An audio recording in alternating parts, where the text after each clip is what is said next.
So Venezuela and President Maduro, who follows in the footsteps of Hugo Chavez, the socialist dictator who ran the country for 18 years, who died in 2013, have provided the world with another example that socialism does not work.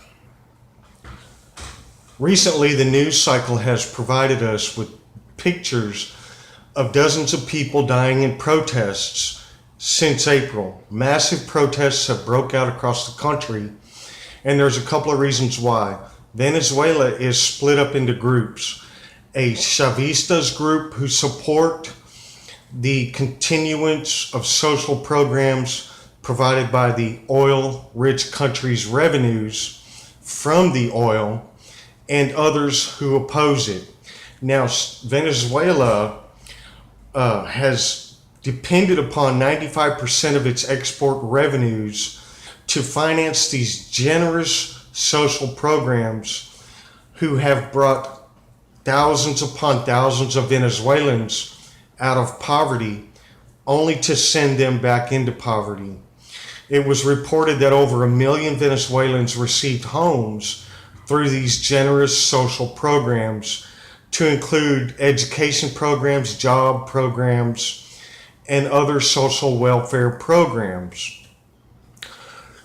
You know, these things have led up to a Supreme Court ruling on the 29th of March that announced it was taking over the opposition-controlled National Assembly.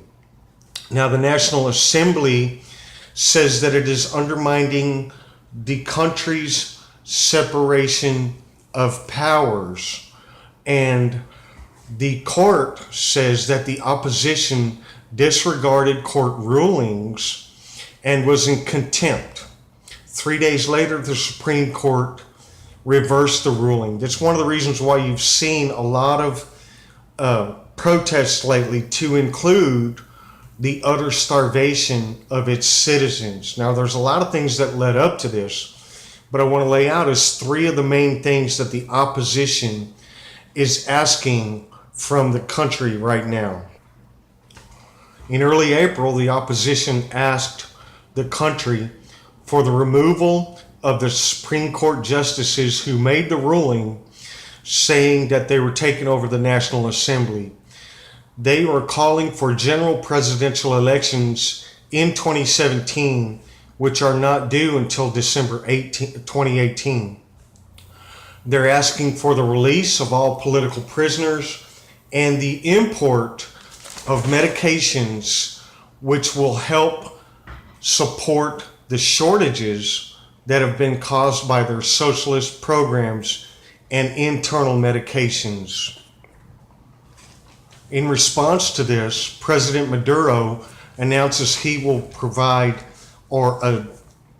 he will continue to run the country and provide the country with a constituent assembly to be created.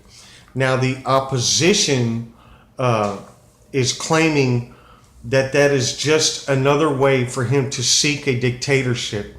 Maduro claims the opposition is attempting an overthrow. And he says that an economic war is being conducted against him, and blames that on the country's economic collapse. Maduro is also seeking a new constitution to neutralize the opposition and coup plotters. The opposition has called this a reason for Maduro to seek further dictatorship powers. Meanwhile, in the wake of this crisis, we've seen mothers and families giving away their children to the state, to charity foundations, and simply abandoning them in the streets. 2 reports of children that were abandoned. One was found in a cardboard box by a dumpster, and another child was found wrapped in a plastic bag, abandoned on the street. So it's an economic crisis that has affected families at the very deepest levels. Venezuela's bolivar has seen a triple-digit inflation, and an 80% decrease in the value of its bolivar. Their 100 bolivar bill was voided by President Maduro last year in 2016, and we saw tens of thousands of people lining up at banks to return this bill in exchange for 520,000 bolivar notes. Now, currently, a lunch in Caracas costs about a half a month's salary. The exchange of the bills will not decrease Venezuelans' economic collapse. It will not solve the problem. It is only a band-aid in the continuing crisis. To further add to Venezuela's economic situation, the 95% of oil exports that Venezuela depends upon cannot even be pumped from the refineries or refined anymore because the Venezuela state-owned Petróleos de Venezuela is completely broke. They have currently a fleet of ships abandoned in the Mediterranean Sea, unable to pay for repairs or fuel to return the ships back home. The Venezuelan aging fleet can no longer sustain the repairs and cleaning that is required of the hulls when they're emptied anymore due to the rising cost and their inability to pay for these things. Venezuela's petroleum exporting fleet of ships is unable to meet the international maritime standards for safety and cleaning, and other issues have caused this fleet to be stranded. They can no longer export oil.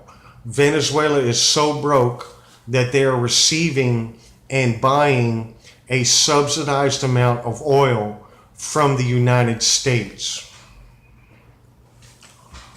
To further add to Venezuela's crisis, we've seen an ever-increasing and violent protests. Military members have abandoned their post to join the protesters. Venezuela, in turn, has continued to arm the Chavistas who are in support of Venezuela's socialist programs in order to prop up the Venezuelan military, who is completely broke and could no longer defend itself against a foreign attack. This leaves Venezuela, all the elements that I've explained to you, has left Venezuela in a socio-economic collapse that is unprecedented and brings to light that socialism does not work. It also leaves the oil-rich Venezuela at a very vulnerable position against a foreign takeover or an attack. Imagine, if you will, a coup erupts and Venezuela, already in the midst of a basic civil war and a complete economics collapse, has another country come in the name of a humanitarian crisis to help restore order, and basically leaves itself open to a foreign takeover. Or imagine, if you will, another greedy country decides it wants Venezuelan oil and invades the country. Venezuela would not have the resources available or the power to defend itself for more than a week or two in the event of a foreign intervention, a foreign attack, or an invasion. Will the U.S. defend Venezuela, or will the U.S. covertly invade Venezuela in the name of a humanitarian situation with the arrival of Marines on Venezuela and bringing food? This has not happened yet, but it could. We've seen this type of situation occur in other oil-rich nations. Oil is a major global economy currency. Oil is not a currency, but it is considered a global currency, and its value is like gold.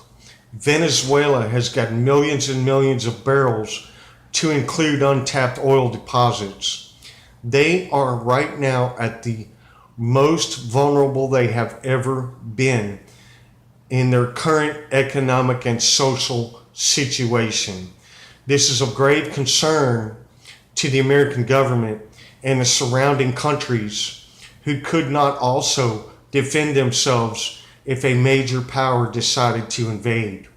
What will happen to Venezuela in the near future? We can't say.